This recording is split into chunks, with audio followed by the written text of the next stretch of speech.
What's up, bitches? It is I, Nils the Mad, and I'm back. The second Wheel of Time novel, perhaps the greatest fourth dimensional, epic, heroic, high fantasy novel ever written. The second one in the Wheel of Time series by Robert Jordan, 1991, 680 pages long. And I'll warn you right now, although it's pretty much a 10 out of 10 or 9.5 for me for what it does offer, it does take a long time to finish. And that's because, let's start with the bad news first. Okay, the bad news is that it's too good to be true, and so the execution comes off as often clumsy, wooden, elongated, elaborate. And while the book has this overarching theme connected with this overarching unfolding energy coupled with the mystery of forward momentum, it's such a frustrating process to actually read, and it's not pleasant to actually read, but it's worth the reward by the time you get to the end because it's bogged down by so much world building, because the world building is too good. So I've always had a love-hate relationship with these books. They take me forever to finish. This is the second time I've read this book, and it's just it's kind of a nightmare if you appreciate a story that flows with good prose and an adventure that keeps the pace and stays in harmony with that sort of red-blooded pulse, the dragon, that sort of thing that it's really all about, with the central theme of identity and becoming, and this forward background theme of like conquest and discovering who you are through opposition, which I think it's a slightly missed opportunity because it should be tied to the pace. The pace is bogged down because the world is too good to be true. The other bad news is that sometimes the rabbit falls out of the magician's sleeve slightly. I know one commenter on my channel said something really smart, like, it is known as speculative fiction. Sometimes the ideas mean more than the literal nature of the story and the plot elements. But the cop-out excuse for it feeling like a fairy tale at times, for example, too many things that are too convenient to, miniature happy endings here and there, and unlikely coincidences are, of course, weaved into the pattern, the will of the wheel of time itself, etc. But that is not explained in enough detail, which is ironic considering the amount of constant encyclopedic world dumping increments that slow down the pace. Like, it really does feel a little bit too convenient at times, and it's almost like I personally can easily see Jordan like somewhat struggling and then just going with his magic system which can really do anything. So when you have godlike powers that can do anything and bend reality itself, it sometimes feels a little bit nerdy and silly, and not in a good way as far as plot is concerned. However, for those of us that really have wild, easy to visualize imaginations, that can actually be sort of a benefit, because it plays into the idea of, characters wielding, forcing destiny and bending the world around their willpower itself once they align themselves with the harmony of some sort of ultra larger than life power of which they are unknowing conduits. And so overall, I don't really care about plot as much as I care about the journey itself. And damn, let me tell you, this might be the most truly perfect masterpiece, masterclass example of an adventure epic fantasy that is just a long romantic escapade with really good character development, with really heroic, memorable, not terribly memorable, but memorable enough characters, that goes through a lot of locations, with a lot of ideas, especially that we're able to see visualized, especially through fight scenes when people actually use the magic, the one power, etc.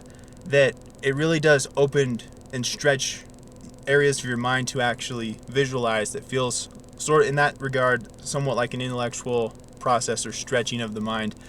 And so overall, it is just plain fun. It's just one of those great escapes, but it can be a frustrating process to read overall. So what else can be said? A certain sword fight, one of the best, most satisfying that I've ever read. Some good romantic chemistry between characters.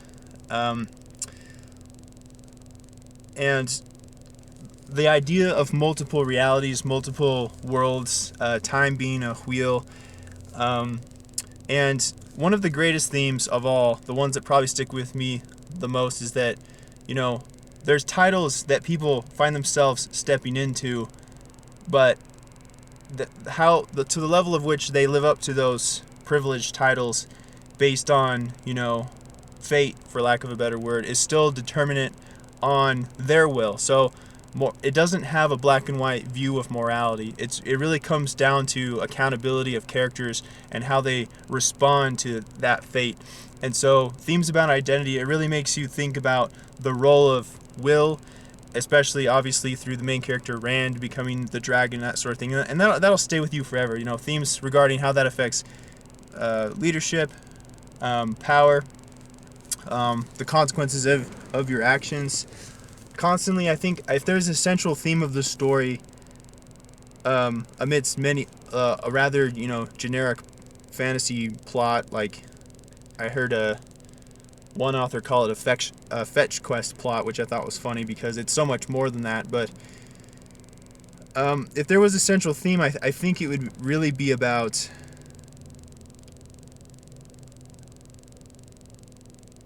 becoming something and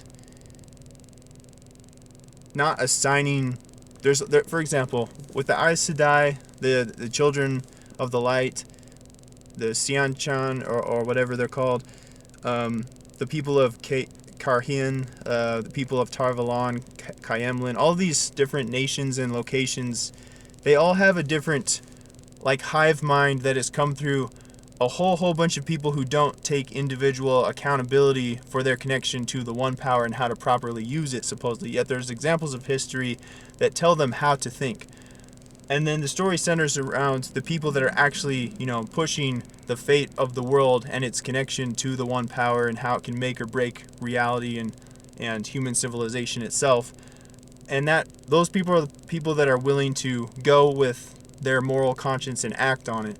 And so the world is really, destiny turns on narrow hinges, and it centers around this group of people that are ta'veren, supposedly, which is Jordan's word for will, the people that move the universe. That's bizarrely, in an almost meta-mystical fashion, easy to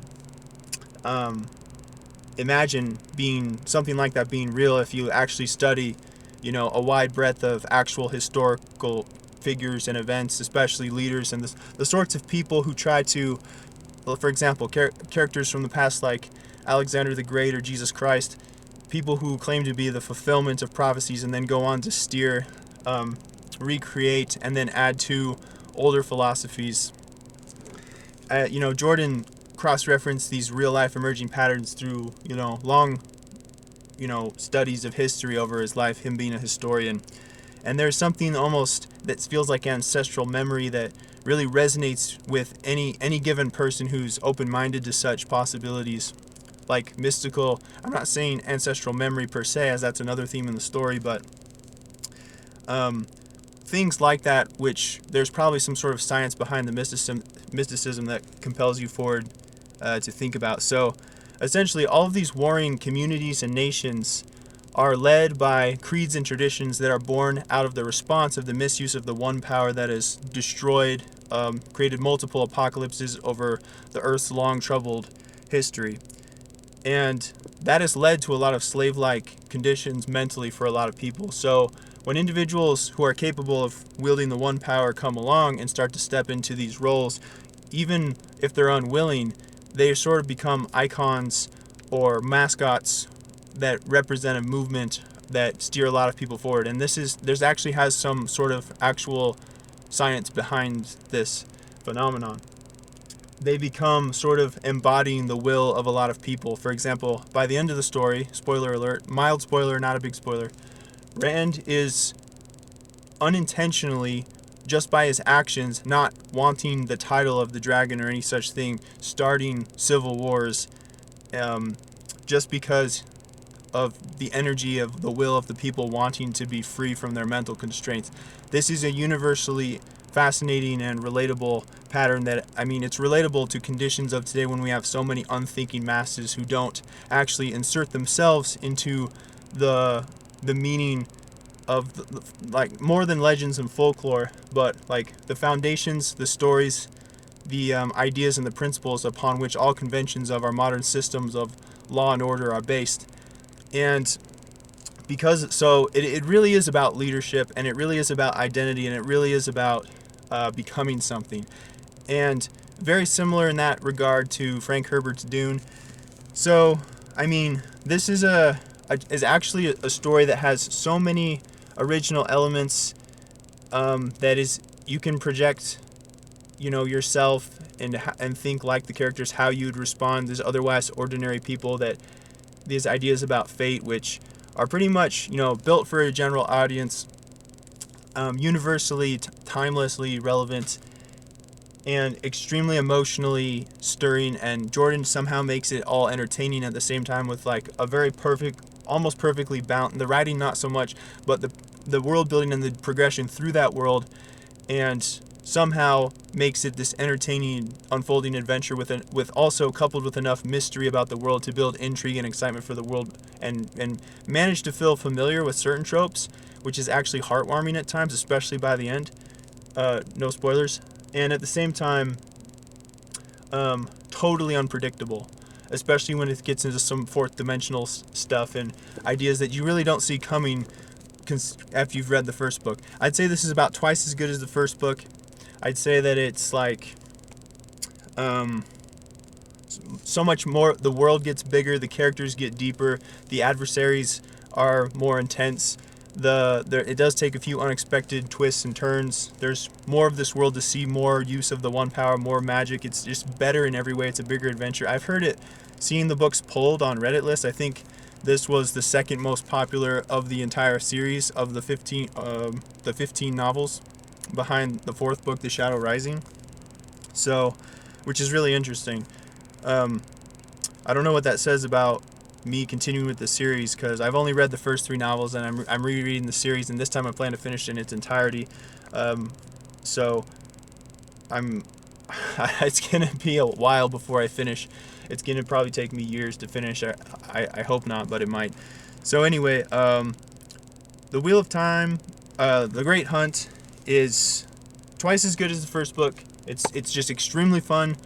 It'll stick with you for the rest of your life. It's pretty much a high fantasy, heroic fantasy, epic, slightly fourth dimensional fantasy masterpiece in every way except artfulness of the prose and the pacing of the writing, because it often comes off as encyclopedic info dumps that almost, in a really almost embarrassing way, slow down the moment to moment. But by then, the story and the world wouldn't be as, beautiful and perfect as it is. So that'd be asking too much, because, Jordan was a genius, but he's not like, Superman. He's not like, he was just a man, you know what I mean? So the point I'm trying to make is, for what it does offer, it definitely outweighs, the cons, but the negatives are still not going to be good enough for the mashed potato brain, no patience modern audiences of today. So yeah. And sometimes it almost feels like he could have done without a lot of the useless details when characters often in the middle of a really intense high adrenaline moment will stop and think about why things work, and that makes for not the most invisible author some of the time, and that's annoying. But so yes, it is a real bitch to read, but it is worth it by the end. There's a sort of slowdown towards the end, like this 100 pages right here about the girls, and then when it catches up at the end, the last 50 pages or so are one of the most satisfying endings I've ever read, even if things become slightly convenient, shall we say.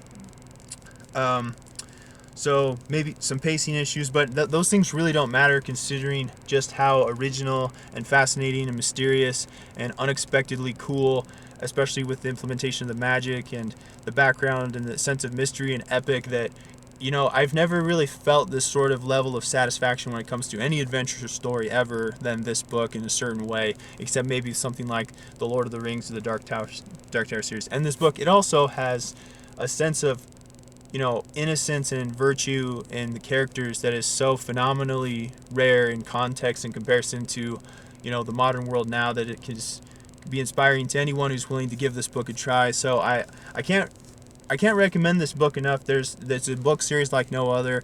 I mean, you've heard, this is not, in an effort to make fair criticism, I actually end up sounding generic because it's everything that people say it is. This is nothing you probably haven't heard before. I'm just lending for what it's worth, my stamp of approval to what everyone else already knows, that this series is really fun and really good. It's a masterpiece, and it'll inspire you, and you'll see universal truths and parallels that you can apply to your own life in the characters. And actually caring about what happens next, even if at times the story feels overwhelmingly confusing and unpredictable, because there's so much world building and different intentions of different characters with different creeds and different ethnicities and different backgrounds, with different belief systems regarding the prophecies and the universal religion. And it gets so convoluted and so carried away. Sometimes it's overwhelming, but by the end of it, I found myself enjoying the challenge of trying to keep up with all that stuff. Probably because I'm a nerd, but anyway, it's definitely one of the most powerful books I've ever read, and I have to give it probably like a 9.5 out of 10, almost perfection. So anyway, can't wait to read The Dragon Reborn. Send me your recommendations, although I probably heard of them all already. I just haven't had time to actually read them. Thank you. Now get lost. Go conquer the world or something.